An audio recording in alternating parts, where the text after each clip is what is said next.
Hello and welcome back to another Pokemon unpackaging.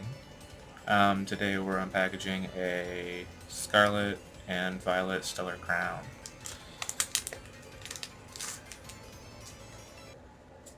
Okay, we got a Reverse Hollow Lileep, a Reverse Hollow Dreadnought, and a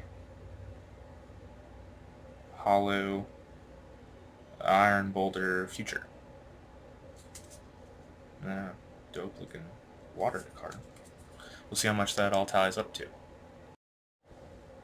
This pack actually only came out to be about 88 cents, so it's not as big of a pull as we have had before.